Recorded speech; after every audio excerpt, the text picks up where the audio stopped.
My name is Amelia Price. 4 days ago, I was in Miami, sealing the biggest business deal of my career. Today, I walked into my sister's house, and my daughter, Chloe, wouldn't look me in the eye. Something happened while I was gone. And I think Melissa, my own sister, is hiding it. But what kind of woman steals from her niece and still sleeps at night? Before we dive in, I'd love to know, where in the world are you watching from? Type your city in the comments. 4 days. That's all it was supposed to be. A quick trip to Miami for the quarterly summit, 3 back-to-back panels, and 1 celebratory dinner with champagne and shark fin handshakes. The kind of trip where you come home tired, proud, and craving the arms of your child like a lifeline. But nothing could have prepared me for what was waiting in Melissa's living room. Her house smelled like vanilla and lemon floor polish, same as always. But Chloe didn't run to me. She didn't smile. She didn't move. My 10-year-old daughter sat hunched on the edge of the couch, clutching her backpack like a life vest, her eyes wide but distant. "Chloe," I said, heart lifting as I opened my arms. She didn't even blink. Just a tiny, robotic "Hi, Mom." No hug, no warmth, no recognition. My heart slammed into my ribs. Melissa, my older sister by 2 years, stepped into the room wiping her hands on a dish towel. Her blonde hair was twisted into a bun, and she gave me a smile so brittle it could crack glass. "You made it back in one piece," she said lightly, too lightly. I forced a shaky laugh. "Yeah, flight was delayed. What's going on? Chloe seems off." Melissa's smile didn't falter, but her eyes flicked toward Chloe and back again a little too fast. "Oh, you know how kids are. Maybe she just missed you." Maybe. But Chloe had always been an open book, her joy, her fear, her love, all loud and uncensored. This girl in front of me wasn't mine. She looked like Chloe, but something inside her had gone eerily quiet. I sat beside her on the couch, careful not to crowd her. "Did you and Auntie Melissa have fun?" I asked softly. She nodded. I waited. Nothing more. Melissa clapped her hands behind us. "Dinner's ready. I made baked ziti and garlic knots, Chloe's favorite." She was trying too hard. That's when I noticed the tension buzzing under her skin, like she was hosting a surprise party she didn't want me to find out about. "Can I talk to you in the kitchen?" I asked. Her smile faltered. "Can it wait? The food's getting cold." "No," I said, already standing. The second we stepped into the kitchen, the mask dropped. "What is going on?" I demanded. Chloe won't speak. She's pale. She's clutching her bag like someone's about to take it from her. Melissa turned toward the sink, fiddling with a spoon. "She's just tired. You're overthinking." "Don't lie to me," my voice cracked. "What happened while I was gone?" Melissa spun around, eyes blazing. "I watched your daughter for 4 days, Amelia, for free, while you gallivanted around Miami. Maybe try a thank you before you start throwing accusations." "I trusted you with her," I whispered. "And now she won't look me in the eye." "You're being dramatic," I snapped. "No, you're hiding something. And I will find out what it is." From the living room, I heard a tiny sob. I turned to see Chloe's small face peeking around the corner, tears streaking down her cheeks. She was clutching the straps of her backpack like a parachute. "Sweetheart," I said, moving toward her. She didn't answer. Melissa hissed behind me, "Don't scare her." I looked back at her. "I'm not the one she's scared of." That did it. Melissa's face twisted in something ugly, shame or rage, I couldn't tell, and she stormed past us into the hallway. "You're unbelievable." I dropped to my knees in front of Chloe. "It's okay, baby, I'm here now." She opened her mouth like she wanted to say something, but then shook her head and zipped her bag shut. That was the moment I knew. Whatever had happened wasn't just childish drama or a bad babysitting weekend. It was bigger, and it had changed something in my daughter forever. The rain started just as we turned off Melissa's street. Not a dramatic downpour, just the soft kind that makes everything outside the windshield feel farther away than it really is. Chloe sat in the passenger seat of my SUV, seatbelt snug across her chest, arms folded like she was holding herself together from the inside out. Her backpack was still in her lap, zipped tight. She hadn't let it go once since we walked out that door. I glanced over at her. "Want to listen to music?" She shrugged. I tapped the screen and soft acoustic guitar filled the car, a playlist I made for her when she was 6, back when she still liked singing along to everything, even commercials. But now she didn't hum, didn't tap her fingers, just stared straight ahead. I tried again. "Was the ziti good?" "Yeah." Did you sleep okay? Fine. Her voice was low, automatic, like she was reading answers off a cue card. I swallowed, keeping my eyes on the road. You know it's okay if something happened. You can tell me anything, Chloe. Silence. Then nothing happened. I looked over at her. Are you sure? Her fingers tightened on the straps of her bag. I said I'm fine. There was a finality in her voice that made my stomach twist. I'd seen her sulk before, sure. She was 10, tantrums came with the territory. But this wasn't defiance. This was retreat. Like someone had pushed her so far into herself, she didn't know how to come out again. I missed you, I said gently, trying not to cry. Chloe said nothing. Outside, the Charlotte skyline gave way to our neighborhood's familiar rows of brick townhomes. Rain streaked down the windows like the sky was trying to apologize for something it hadn't caused. When I pulled into our driveway, Chloe didn't move. You okay? She nodded once. Then, finally, she unbuckled and stepped out, her bag still clutched like a lifeline. Inside, the house smelled the way home should smell. Lavender detergent, dryer sheets, and the faint scent of the cinnamon candle I always left in the hallway. But none of it reached her. She walked straight upstairs without a word. I didn't follow, not yet. I dropped my bag by the door, peeled off my damp blazer, and sat at the edge of the couch, elbows on my knees. The sound of her door clicking shut upstairs echoed louder than any scream. I rubbed my temples. Something was wrong, deeply wrong. I had no idea where to start. 15 minutes later, I climbed the stairs, slow and quiet. I knocked gently. Chloe, can I come in? No answer. I opened the door to find her curled on top of the comforter, shoes still on, staring at the ceiling. Her backpack was next to her, unopened. I unpacked your stuff, I said. Do you want a snack or? I'm not hungry. I sat on the edge of the bed. Sweetheart, I'm trying not to push, but when you act like this, it's hard not to worry. She turned away, facing the wall. My voice softened. You used to tell me everything, even when you got caught cheating at Uno. That got a tiny twitch at the corner of her mouth. I'm not mad, I'm just trying to understand. She sniffled, then whispered something I barely heard. I didn't want her to touch them. I leaned closer. Touch what? She shook her head. Never mind. Chloe, she turned her face into the pillow. I didn't ask again. Because sometimes, asking is the thing that shuts a child down. I'd learned that when she was 5 and came home sobbing after someone at school called her weird for coloring her clouds purple. You wait. You sit in the silence and let her know you're not going anywhere. So I did. I sat beside her, tracing small circles on the blanket with my thumb, letting the quiet fill the room without demanding it explain itself. Eventually, her breathing evened. Her hand relaxed. She was asleep, and I was no closer to the truth than when we left Melissa's. But something told me I'd find out soon enough. Morning came with a strange stillness. Usually, Chloe was up before me, sneaking cereal, humming to herself while sketching in her notebook at the kitchen counter. But today, the house was so quiet it felt abandoned. No cartoons, no footsteps, no laughter. Just the soft tick of the thermostat and the weight of my thoughts. I found her sitting at the table, her bowl of Cheerios untouched, her eyes locked on the floor. She hadn't even put on socks. I approached slowly, holding a mug of coffee like a shield. Hey, you sleep okay? She shrugged. Her ears were bare, and that's when I noticed it. The earrings were gone. My heart stumbled. Chloe had worn them every single day since her 8th birthday. Small, delicate gold hoops with a single aquamarine stone, just like the ones her father gave me on our first anniversary. He passed away 6 years ago, and those earrings, they weren't just jewelry. They were him, a part of him I'd passed down to her. Where are your earrings, baby? She tensed. I sat across from her gently. Did they fall off maybe when you were playing? Her shoulders rose, then fell. No, she whispered. I leaned in, voice low. Then where are they? She hesitated. Then her voice cracked, barely above a breath. Aunt Melissa said they looked cheap. She took them off. I blinked. She what? Chloe's bottom lip trembled. She said they didn't match my outfit and that I shouldn't wear grown-up jewelry. My throat dried up. Did she give them back? She shook her head. She said she was going to share them somewhere. Share them where? I don't know, her eyes welled. I didn't want her to take them. My vision blurred. I pressed my fingers against my temples, breathing hard through my nose.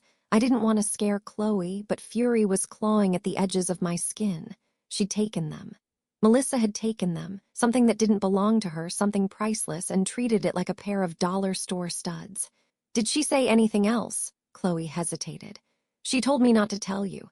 Of course she did. I reached across the table, wrapping my hands around Chloe's small, trembling ones. Sweetheart, listen to me. What Melissa did was wrong, so wrong. You did nothing wrong, okay? Chloe's chin trembled. Are you mad? Not at you. My voice cracked. Never at you. I pulled her into my arms, and she finally let go, sobbing into my shoulder, shaking like she'd been holding it in for days. I ran my fingers through her hair and whispered, I've got you. I'm here. I'm going to fix this. But inside, I felt something cold snap into place. This wasn't a misunderstanding. This was betrayal. And Melissa had no idea what storm she just started. The next morning, I didn't even bother brushing my hair. I tied it in a messy knot, threw on yesterday's jeans, and drove straight to Melissa's house with the kind of energy that makes people cross the street to avoid you. I didn't knock. I walked in like I paid the mortgage, and for years, emotionally, I probably had. Melissa was in the kitchen, humming to herself as she spread almond butter on toast. Her twin boys were nowhere in sight, thank God. She looked up when she saw me and had the gall to smile. Morning, sunshine. I didn't answer. I walked right up to the counter and said calmly, Where are Chloe's earrings? Her eyes flicked toward the living room, then back to me. What earrings? Don't do that. Melissa set the knife down with a sigh. Okay, look, she was being careless. She left them on the bathroom sink. I didn't want them to get lost. My voice dropped. So you what, tucked them somewhere safe? She didn't answer. Melissa. She reached for her coffee, stalling. I sold them. Time stopped. You what? I sold them, she said again, more firmly this time, like she was convincing herself it was no big deal. Chloe was going to lose them anyway. And you never let your niece and nephews go without, so I figured. You figured. That selling something she didn't even take care of to buy a few toys for my boys wasn't the end of the world. I just stared at her like I was seeing her for the first time. You sold my dead husband's earrings. You stole from Chloe. You lied. And now you're standing here making toast like you didn't just break something sacred. Melissa's jaw tightened. You're being dramatic. That word, dramatic, that's what people say when they want you quiet, when they want you small. I slammed my palm against the countertop. Where did you sell them? She blinked. Excuse me? Which pawn shop, consignment store, where? I don't remember. You, Melissa, I will tear this city apart to find them, so try. Before she could answer, her phone lit up on the counter. Speakerphone, I said, nodding toward it. She raised an eyebrow but tapped the screen. My mother's voice echoed into the kitchen. Hi, honey, just checking if you need help with the twins' swim registration. Your dad says we can split it. She's here, Melissa interrupted. A pause, then Amelia. I'm here, I said flatly. We're discussing the earrings Melissa stole and sold. A beat of silence. Then my father's voice chimed in, speaker crackling. That's not fair, Amelia. Chloe left them lying around. Melissa did what she thought was right. She sold a family heirloom, I snapped. For toys, my mother added gently. She's got 3 kids, sometimes we have to make trade-offs. I couldn't believe what I was hearing. And Chloe's feelings, her connection to her father, does that not matter to any of you? You're overreacting, my mother said. They're just earrings. They were his, I said, voice breaking. They were the only thing I gave her that still smelled like him. Melissa looked away. You all should be ashamed, I said. But you won't be because you never are. I snatched my keys from the counter and turned to leave. Amelia, my father called, don't blow this out of proportion. They're just objects. I stopped in the doorway and turned back. No, they're proof of who you are and who I'll never be again. I left that house with shaking hands and a single, blistering vow building in my chest. I will find those earrings, no matter how long it takes. The worst part about grief isn't the initial shock. It's what happens after. When the world keeps spinning and you're left standing still, staring at the space where something irreplaceable used to be. That's what the search felt like. I spent the next 5 days crisscrossing Charlotte with a pit in my stomach and a blurry photo of the earrings saved on my phone's lock screen. Every lunch break, every sliver of daylight I could carve from my calendar, I drove. Pawn shops, vintage dealers, estate liquidators, I tried them all. The air was always the same, metallic, musty, transactional. I would walk in, smile at the person behind the counter, and ask the same question. Have you seen these earrings? They belong to my daughter. Some glanced at the photo for half a second before shaking their heads. Others looked longer, squinting, even clicking their tongues in sympathy. But the answer was always no. And with each no, the invisible thread tying me to my daughter's past unraveled just a little more. At first, I tried to keep my hope up. Maybe Melissa had pawned them close by. Maybe they hadn't even sold yet. But the more I searched, the more I began to realize Charlotte was big. The earrings were small. And people rarely ask questions when something sparkly gets handed over for quick cash. By the fourth day, my feet hurt. My throat was dry. I'd missed 2 meetings and lost a commission, and I still had nothing to show for it. Just an aching silence every time Chloe touched her bare earlobes without realizing it. I filed a police report. It felt ridiculous walking into the precinct with a trembling voice and a photo of earrings. But I told the officer the truth. They were stolen. And they were more than just jewelry. The officer, a tired-looking man with ink-stained fingers, nodded politely and typed slowly. "Honestly, ma'am," he said after a moment, "the chances of recovery on something like this, they're slim." "I figured," I said quietly, "but we'll log it, and if they surface, we'll know." I thanked him. But as I walked back to my car, something hollow opened up inside me, not just about the earrings, but about everything. About how quickly people move on from what matters to you. At home, I tried to keep the routine intact. School drop-offs, dinner, homework. But something had shifted in Chloe. She was quieter than usual. No more spontaneous giggles. No more bouncing into rooms barefoot and singing the wrong lyrics to pop songs. Just stillness. The kind of stillness that scared me. At night, I'd find her lying on her side, eyes open, tracing the scar on her thumb from when she fell off her scooter at age 7. I used to tell her that scar made her brave. Now she didn't say anything. I started to wonder if my real failure wasn't losing the earrings, but failing to protect the piece of her that believed people don't just take what isn't theirs. On Sunday evening, I broke. I sat on the cold kitchen floor, back against the cabinet, arms limp at my sides. I didn't mean to cry. God, I'd been holding it in for days, but the tears came fast and hot, slipping past my control like everything else lately. That's how Chloe found me. She padded into the room quietly, her socks mismatched, her arms hugging a stuffed fox she hadn't held in months. "Mom," I wiped my face quickly, trying to smile. "Hey, baby, I just dropped something." She sat next to me without a word. Her tiny frame leaned into mine. For a minute, we just breathed together. Then she whispered, "I didn't mean to lose them." I turned to her. "Oh, sweetheart, no, this wasn't your fault, not even a little." But I let her take them. "You were scared," I said gently, "and that's not your fault either." She didn't cry, but her lip trembled. "They were Daddy-s, I know. I liked when they sparkled in the sun." My throat clenched. I pulled her close and kissed the top of her head. "We'll find them." She didn't say anything. But for the first time in days, she leaned into me fully, trustingly, and wrapped her arms around my waist. And I knew in that moment that even if I never found the earrings, I had to try, not just for closure, but to show her that when someone steals from you, you don't disappear, you fight. Even if it takes everything you've got. Monday night, I couldn't sleep. Not because of noise or nightmares or anything you could name, just this pressure. Like something was pressing down on my chest every time I closed my eyes. By 1:12 a.m., I gave up, slipped out of bed, pulled on my robe, and wandered into the kitchen, trying not to wake Chloe. The silence in the house was loud. I sat down at the table and stared at my phone. My search history was a graveyard of dead ends. How to find stolen jewelry, sentimental earrings pawned, lost heirlooms help. The tabs blurred together. I felt empty, and I hated that. But more than anything, I hated that she still had power over us. Melissa. She got to wake up every morning, drink her overpriced oat milk latte, and pretend nothing had happened. Meanwhile, my daughter couldn't even put on earrings without flinching. I opened my photos. There was one from Chloe's last birthday, just 3 months ago. She was wearing the earrings, her little hands clutching a melted ice cream cone, eyes shining with joy. That was the girl I wanted to protect. And I couldn't do it sitting in silence anymore. The idea hit me all at once. It wasn't polished or strategic. It was just honest.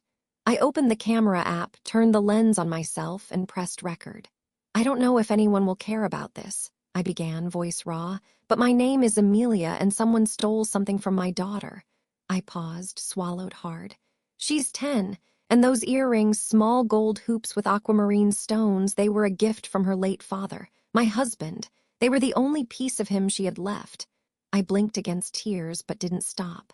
She wore them every day. She loved them. And while I was away on a business trip, my sister took them off her ears, told her they were cheap, and sold them. No permission, no apology, just gone. I exhaled slowly, trying to hold it together. My family knows. They defended her, said I was making a big deal out of just earrings. But they weren't just earrings. They were grief and memory and love. Another breath. I've been to 12 pawn shops this week. I've filed a police report. I've asked everywhere I can think of. But so far, nothing. So I'm asking here, TikTok, Facebook, anywhere. I held up the photo of Chloe from her birthday, zooming in on the earrings. If you see these, if someone tries to sell them, please, let me know. I don't even care who has them. I just want them back. My voice cracked then. The last line fell out in a whisper. My daughter thinks I can't fix this, and for once I'm afraid she might be right. I ended the video, didn't edit it, didn't filter it. I just sat there, thumb hovering over post, heart pounding like I was about to reveal a secret I wasn't sure I could take back, and then I pressed it. By sunrise, I forgot I'd done it. There were lunches to pack, Chloe to dress, emails to answer. Life doesn't stop even when you want it to, but around 9:30 a.m. my phone buzzed, then again, and again. By the time I checked, I had over 40 notifications, comments, shares, private messages, and then it just exploded. Video went viral. Hundreds of comments poured in from strangers across the country, shared in Charlotte mom groups. Broken heart. This made me cry. I hope you get them back. I work at a consignment store near Matthews. I'll keep an eye out. People cared. People were angry. People believed me. I hadn't expected that. It wasn't just about the earrings anymore. It was about truth, about justice, about the audacity of someone thinking they could take from a child and walk away without consequence. Even as the hours passed and the earrings remained lost, something changed. I wasn't alone in the fight anymore. That night, as I tucked Chloe into bed, she asked quietly, "Did you find them yet?" "Not yet," I said, "but we're closer." She didn't smile, but her voice was a little stronger when she replied, "Okay." I sat with her until her breathing slowed. Then I opened my phone again and watched the view count rise past 100,000. And for the first time since this all began, I felt something crack through the fog. Hope. I didn't expect it to blow up. The next morning, I opened my phone expecting the wave to have crested, maybe even faded. Instead, it had tripled. Over 500,000 views. Tens of thousands of shares. My inbox was overflowing with messages, some offering tips, others offering prayers. A few were from people who had also lost heirlooms, pouring out their stories like they'd been holding them in for years. The kindness was overwhelming, but then the tone started to shift. It started with a comment under the video. "Wait, is Melissa your sister? I think I know her." Eyes, then another. "OMG, I used to work with her at the bank. She brags about getting away with stuff all the time."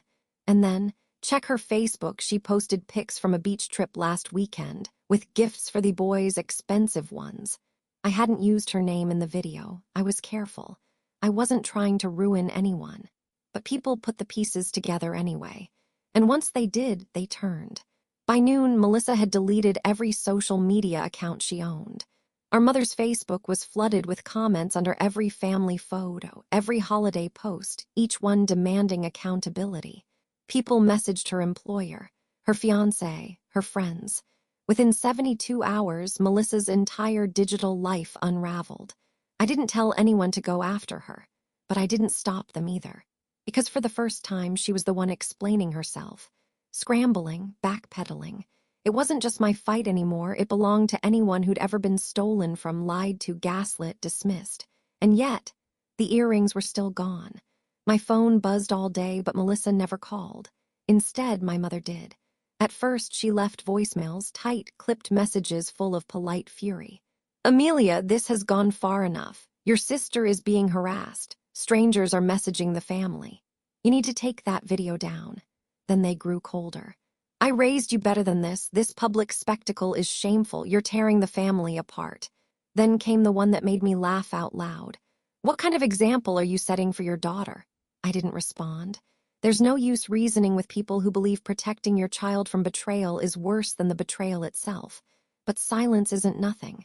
It's a message, a loud one.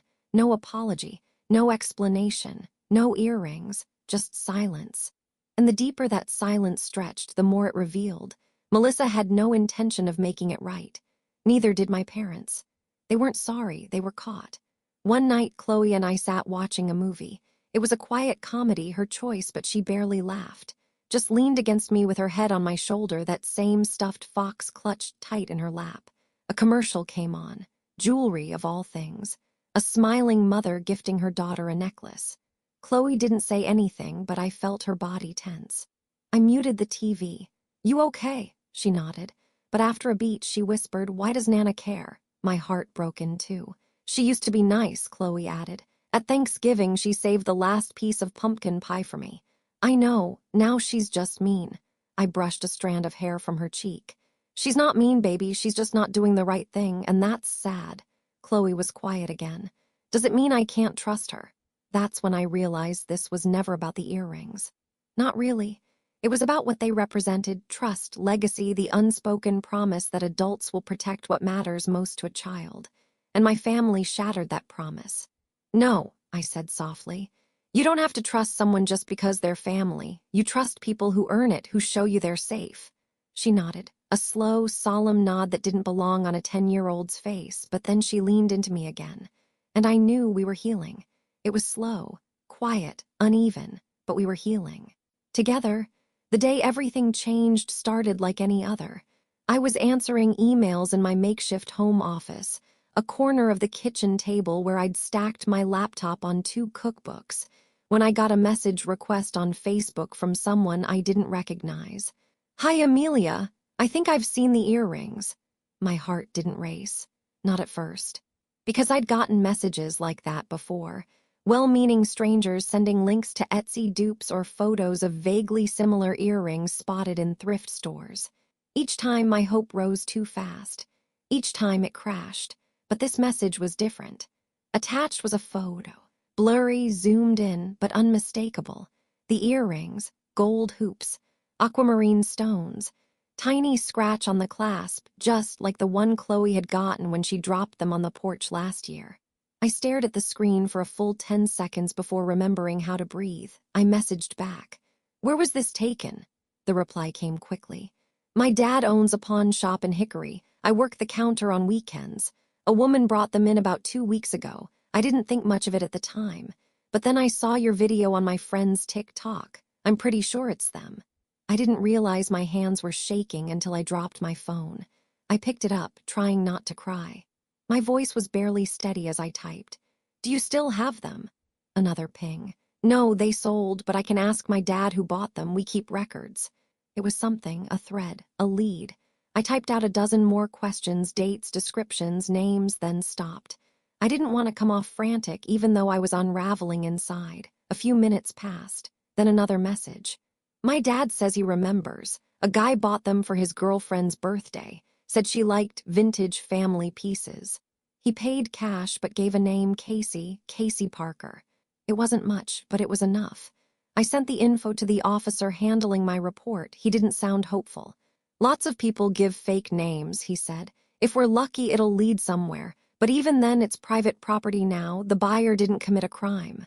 I sat on the edge of the couch, phone pressed to my ear, heart sinking again.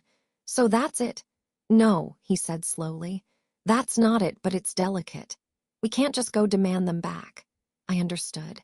Legally, the buyer was a stranger. Blameless. He didn't steal the earrings. He just bought what looked like a pretty pair of vintage hoops.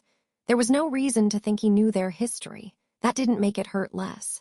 The news spread online fast. Someone posted about the pawn shop lead in the comments of my video, and suddenly the story had fresh oxygen. More people shared it. Local radio stations picked it up. One evening, I even got a message from a Charlotte journalist asking for an interview. But through all the noise, I didn't hear from Melissa. Not a word. No apology. No attempt to make amends, just silence. And my parents, they went darker than ever. The last message from my mother was a single line. "This is the life you chose. Don't expect sympathy when it turns on you." I read that line over and over. This is the life you chose. As if telling the truth was a betrayal. As if standing up for my daughter made me the villain. And maybe it did in their world. The kind where secrets stay buried and appearances matter more than accountability. But I didn't live in that world anymore. I lived in Chloe's. 3 days later, Melissa's fiancé dumped her. I found out through a post on his now private Instagram. A vague caption about being lied to and reevaluating who you build your future with. Mutual friends confirmed it. The story had reached his work, his family. He wanted nothing to do with her. Next came her job. Melissa worked at a local credit union until she didn't. Turns out when your employer's clients start sending emails asking why you're in a viral video involving stolen property, HR takes notice. By the end of the week, she'd been asked to resign. And still no earrings, no apology, no call, not even to defend herself, just silence. But silence doesn't equal peace. When people who hurt you disappear instead of owning their actions, it doesn't feel like closure. It feels like a door slammed shut with no explanation. And Chloe, she felt that too. She stopped asking about the earrings, but she also stopped calling Melissa Auntie, stopped drawing her in family pictures. One night, she said it outright. "I don't want to see her again, even if she gives them back." I didn't argue, because I didn't want to see her either. It's strange, the grief that comes when family hurts you like this. It's not loud. It's not explosive. It's a quiet ache. A slow erosion of the stories you used to tell yourself, that blood is thicker, that loyalty is inherited, that family will always choose you. Sometimes they don't. Sometimes they choose themselves. And when they do, you learn the hardest truth of all. Love doesn't mean safe. It was a quiet Saturday afternoon, the kind that creeps up with no plans and too many dishes. Chloe was curled up on the couch, watching an old cartoon she used to love when she was little, half laughing, half daydreaming. She didn't hear the knock, but I did. It was firm, slow, not urgent, not impatient, but deliberate. I opened the door expecting a package, maybe a neighbor. Instead, I found a man in his late 40s, faded jeans, flannel shirt, kind eyes lined with sun and experience. He had a sheriff's badge clipped to his belt, but not in that brash, "I'm here to scare you" way. More like, he'd worn it long enough to forget it was there. "Ms. Price?" he asked. "Yes," he tipped his hat. "Doug Kinley, I'm a sheriff in Catawba County, not here officially, just as a dad." I blinked. "Okay." He reached into his coat pocket and pulled out a small velvet box. It was worn at the corners like it had been passed through more hands than it should have. "I think these belong to your daughter." My breath caught in my throat. He opened the lid, and there they were, the earrings, Chloe's earrings, his earrings. For a second, the world blurred. I stared at them like they were made of glass and smoke and memory all at once. "How?" I managed to say. He smiled softly. "My daughter works at a pawn shop. She showed me your video last week. Said she thought she'd seen those earrings come through. She was right. But they were already sold." "Yeah, but the guy who bought them, real good guy. I made a couple calls, explained everything. Told him the story wasn't about jewelry. It was about a little girl and her dad." He paused, then handed me the box. He gave them back. I was crying before I even realized it. "Thank you," I whispered. "I don't even know what to say." He tipped his head. "Don't say anything, just give them to her. Let her know people care." He turned to go, then hesitated. "Not legal work," he added with a half smile, "but it was the right thing to do." And then he was gone, just like that, like some kind of miracle in denim and boots. Inside, Chloe hadn't moved. The cartoon was still playing, but she wasn't really watching. I knelt down beside her, the box trembling in my hands. "Hey," I whispered. "Look." She turned, saw the velvet box, froze. I opened it slowly, her breath hitched, and then tears, big, silent tears that slid down her cheeks as her hands reached out like she wasn't sure this was real. "You got them back?" she asked, voice barely a whisper. "I told you I'd try." She touched one, gently, like it might vanish. Then the other. Then she looked at me. And for the first time in weeks, really smiled. The kind of smile that didn't need words. I pulled her into my arms, holding her tight. And for that moment, just that moment, the world felt right again. After the earrings came home, the silence in our house changed. Before, it had felt thick, weighted, like grief hanging in the air with no exit. But now it was lighter. It had space in it. Like something heavy had been put down, and neither of us realized how long we'd been carrying it. Chloe wore the earrings again that night, not to school or to show off, just around the house. She kept checking them in the mirror, touching her earlobes as if to make sure they hadn't disappeared again. And I let her. I didn't correct her or tell her to be careful. I didn't say anything except, "They look beautiful on you." Because they did. But more than that, they looked right. She looked like her. The next day she wanted to go to the park. Not just any park, our park. The one with the long swings and the picnic tables by the duck pond. We hadn't been in weeks, not since before I left for that business trip. Not since everything fell apart. We both wore scarves, even though the fall sun was warm enough not to. Chloe said they matched. She was right. She carried her sketchbook. I carried 2 thermoses, hot chocolate and apple cider, and a single apple muffin I'd cut in half. We didn't talk much. We didn't need to. She swung. I watched. She ran down the hill and tried to catch a leaf midair. I laughed when she tripped, and she laughed louder. And for a little while, we weren't the girl who lost something or the mother who tried to fix it. We were just Chloe and Amelia. Alive. Laughing. Safe. Later that afternoon, I posted a new video. Same dim lighting, same raw honesty, just a different truth this time. I held up the velvet box, opened it slowly, and showed the earrings. "They came home," I said simply. "Because of you." I told the story about the sheriff, about his daughter, about the stranger who gave them back without asking anything in return, about how justice didn't come from my family, but from the kindness of people I'd never met. I thanked everyone, every commenter, every message, every share. And then I showed Chloe. Not her face, just a clip of her hands reaching up to her ears, placing the earrings back in, gently, reverently. "Some things," I said at the end, "can't be replaced, but they can be returned. Not just things, but hope, and trust, and joy." I ended the video with a simple message. To the ones who showed up when they didn't have to thank you, you reminded us that not all family is blood. I closed the app, turned off my phone, and sat on the couch, arms wrapped around Chloe, listening to her hum softly to herself while she drew. Melissa didn't call. My parents didn't reach out. No apology, no explanation, no attempt at repair. But here's the thing. For the first time in my life, I didn't care. Because silence is powerful. But so is peace. And I had peace. Not the kind you wait for someone else to give you, the kind you carve out for yourself when you finally stop trying to be the one who keeps the family together at the cost of your own soul. Chloe didn't ask about them anymore. She stopped mentioning Melissa altogether, but she did start drawing women with capes again. One sketch made me pause, a small girl looking up at a woman with wild hair and big earrings holding a shield shaped like a heart. I didn't ask who it was, I already knew. That night she curled up next to me in bed, something she hadn't done in months. "I feel better," she whispered into the dark. "I do too," I whispered back, a long pause. "Even though they're still gone." I knew what she meant. Melissa, Nana, Grandpa. The absence of them had become a constant. "I think," I said slowly, "some people come back and some people just leave space." She nodded against my shoulder. "I like our space." I smiled. "So did I. You think you'll know the moment when healing really begins. You imagine a big cinematic swell, maybe a celebration, a symbolic gesture, a sudden release of all the pain you've been holding on to. But for me, it started in aisle 7 of a craft store. Chloe had been tugging my sleeve, begging to stop in for just a few sketch markers. Just to look, I promise. I said yes because I was tired and soft that day, and because the earrings had been back for a week, and the world had finally slowed down enough to feel manageable again. And that's when it happened. We were flipping through sketchbooks when Chloe gasped so loudly I thought something had fallen. "Oh my gosh, Mom," she said, pointing. "Look."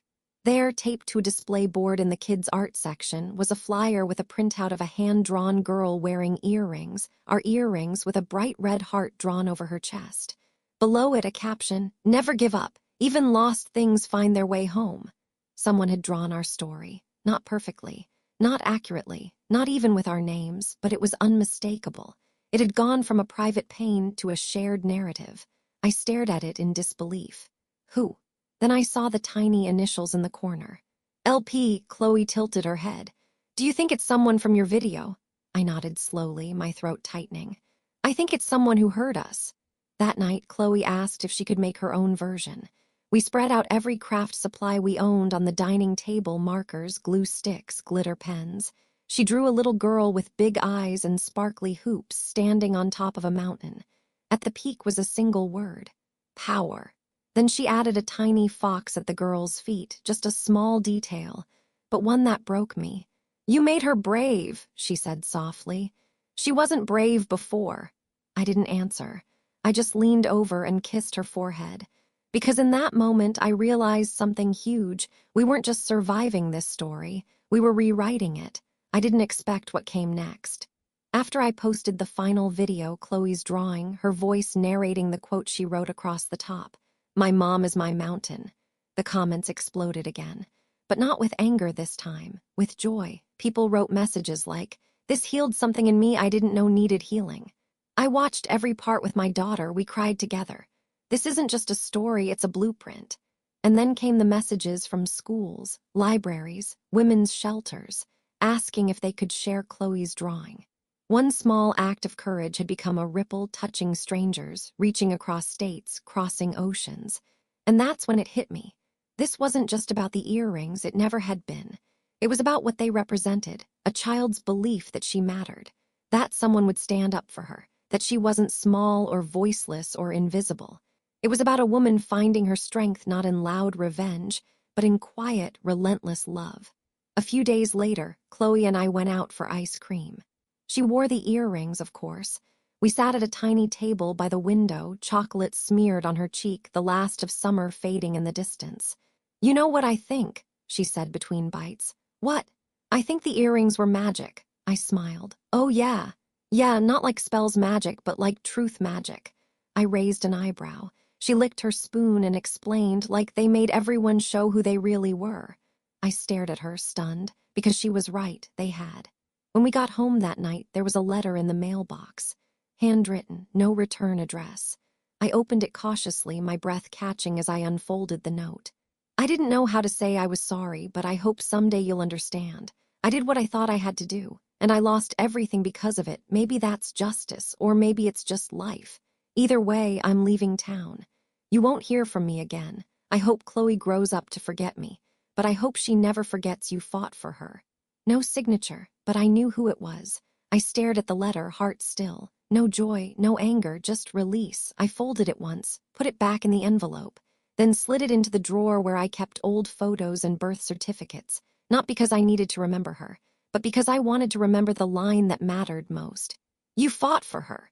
1 week after the letter arrived, I deleted the video. Not because I regretted it, God, no. That video gave us our voice back. It gave Chloe justice. It gave me closure. But I realized something as I watched the views tick past 2 million. It wasn't ours anymore. The earrings were back. The story had been told. The fight was over. And we were ready for peace. So I took it down, but I saved every comment, every message, every screenshot of a stranger who said, "Me too." I printed them and slid them into a purple folder labeled, "When you need proof." Chloe helped me decorate the cover with stickers. A little fox, a gold star, one of those foam letters kids love, power. Because that's what the whole thing had been about from the start. Not revenge, not shame, power. That weekend, I surprised Chloe with a day trip. No reason, no special occasion. Just a tank of gas, a playlist of her favorite songs, and a drive into the mountains where the leaves were starting to blush red and gold. We hiked a little. Not far, just enough to feel small beneath something beautiful. At the summit, Chloe stood on a flat rock and stretched her arms wide like wings. The wind blew through her curls. Her earrings caught the sunlight. She turned and grinned at me. "This is what power feels like," I laughed. "What, being taller than me for once?" "No," she said, serious. "Being light." She wasn't talking about the air. She was talking about herself. That night, we built a blanket fort in the living room. We made s'mores in the microwave, told stories with flashlights under our chins. At one point, she looked at me and said, "I hope I remember this night when I'm old." I blinked, caught off guard. "You will," I said. "I promise." Because I would remember it too. Long after the sting of betrayal dulled, after the silence of missing family stopped aching, after Chloe no longer needed to be reminded she was worth defending, I'd remember this. The way her voice didn't shake anymore. The way she laughed without looking for permission. The way I finally stopped waiting for someone else to give me peace. We had built it ourselves, blanket by blanket, truth by truth. The following Monday, Chloe got a certificate at school for creative bravery. Her teacher explained it was a new thing, meant to honor students who showed courage in a creative way. Turns out, Chloe had written an essay about her mom, about fighting for something that mattered, about losing something and still finding yourself. She didn't tell me she'd submitted it. She just handed me the certificate at pickup like it was no big deal. But it was. I framed it that night and hung it in the hallway, right next to the front door, where our family photos used to be. I never did hear from my parents again. Sometimes I still wonder if they watch my videos in secret, if they saw the moment I took it all down, if they felt anything when Chloe's name was read out at the school assembly and they weren't there to clap. But I don't wonder as often anymore. Because I've realized something, they're not the story. They were the interruption, the detour, the chapter I'll never reread, but not the ending, because the ending belongs to us. One quiet Sunday morning, Chloe sat beside me on the porch, sipping hot cocoa from a mug nearly as big as her face. "I want to write a book one day," she said suddenly. "About us, about the earrings, about how you didn't give up." "You should," I said. "People would read it." She glanced at me sideways. "Would you be okay if I told them the truth, like all of it?" And there it was, the full circle moment, the truth, the thing that started this, the thing that nearly tore us apart. The thing that saved us. I reached for her hand. "I would be honored." She smiled. And then she said something that will live in my heart forever. "You made me believe the world can break you and still be beautiful." 1 year later, I walked into Chloe's school holding a bouquet of sunflowers and my heart in my throat. The gymnasium was transformed, string lights, folding chairs, and a big banner above the stage that read, "Story Night, VOICES that grow." Parents were milling about, chatting in quiet clumps. A few recognized me from the video, the one I never reposted, but that somehow lived on in memory. They smiled politely. I smiled back, but my eyes scanned the room for only one person. There she was, front row, braids tied back, a little gold glint in her ears. Chloe. She looked over her shoulder and beamed when she saw me. "Wish me luck," she whispered as I leaned down and kissed her forehead. "You don't need luck," I whispered back. "You've already got power." The students took turns sharing their stories. Some were funny, others sweet. A few were messy and brave and raw in the way only children's stories can be, utterly true, stripped of pretense, beating with unfiltered heart. Then it was Chloe's turn. She walked up slowly. No nerves, just purpose. She stood behind the podium, adjusted the mic once, and unfolded a single sheet of paper. And then she began. "My story is called The Girl Who Lost Something But Got More Than She Knew." The room went still. Once there was a girl who had earrings from someone very special, her dad. He wasn't around anymore, but when she wore them, she felt like he was close, like he was whispering that she was brave, even if she didn't always feel that way. Then someone took them. Not a stranger, a person she trusted, and she didn't understand why. She thought maybe she did something wrong, maybe she wasn't careful enough, maybe love could just disappear. I saw a few heads turn toward me. I didn't flinch. Chloe went on. "But the girl had a mom, and that mom didn't stop. Even when people told her to be quiet, even when family said it wasn't important, even when it got messy and loud and hard. The mom kept going, for the earrings, for her daughter, for the truth." Her voice trembled slightly, then steadied. "They got the earrings back, but that wasn't the most important part. What really mattered was that the girl learned something. You don't need everyone to believe you. You just need someone who won't stop fighting when you can't fight for yourself." And that's the story. The girl still wears the earrings, but now she wears something even stronger, her mom's courage. She stepped back from the mic, and the room exploded. Applause, standing ovation. Some parents wiping their eyes, a few teachers full-on sobbing. I clapped so hard my palms stung, because I wasn't just clapping for her. I was clapping for who she had become. Later that night, after cookies and hugs and endless compliments from other parents, we walked to the car under a sky littered with stars. Chloe slid into the back seat and said, "I think that was the best night ever." Because of the applause, I teased. She laughed. No, because I got to say it out loud. All of it. That stopped me. I looked at her in the rearview mirror, her face softly illuminated by passing streetlights. You know, I said slowly, most grown-ups take decades to say their truth out loud. You did it at 10. 11, she corrected. My birthday was last week. I smiled. Even better. We got home, kicked off our shoes, left the bouquet in the kitchen sink. Chloe went to her room to draw, of course. I sat on the couch with a cup of tea in silence that no longer felt heavy. I looked around the living room, at the fort blanket folded neatly in the corner, at the framed certificate in the hallway, at the tiny gold hoops on a jewelry tree resting for the night. And then I thought of Melissa, of my parents, of the family who should have stood beside us but chose not to. I didn't feel anger. I didn't feel longing. I just felt done. Not like the chapter had closed, but like I had finally turned the page. The world keeps spinning. That part never changes. There are still bills to pay and groceries to buy and hard days and car trouble and deadlines and stains on white shirts. But inside our little townhouse, there's something that wasn't there before. Stillness. The kind that hums beneath your skin when the worst is behind you and the future looks like an open road. The kind that whispers, you're safe now. Chloe sleeps soundly these days. She doesn't ask about the past anymore, but she dreams big, about becoming a writer or an artist, or a lawyer who only defends kids. And no matter what she becomes, I know she'll walk into every room with her head high and her earrings glinting in the light like armor. Because she remembers. She remembers the fight, the silence, the voice, and the moment she knew, without a doubt, that she mattered. If this story moved you, if it reminded you of something you lost and something you found again, leave a sparkling heart in the comments. And share it with someone who needs a reminder. Even when trust is broken, even when family fails, even when the world feels loud, truth always finds its voice.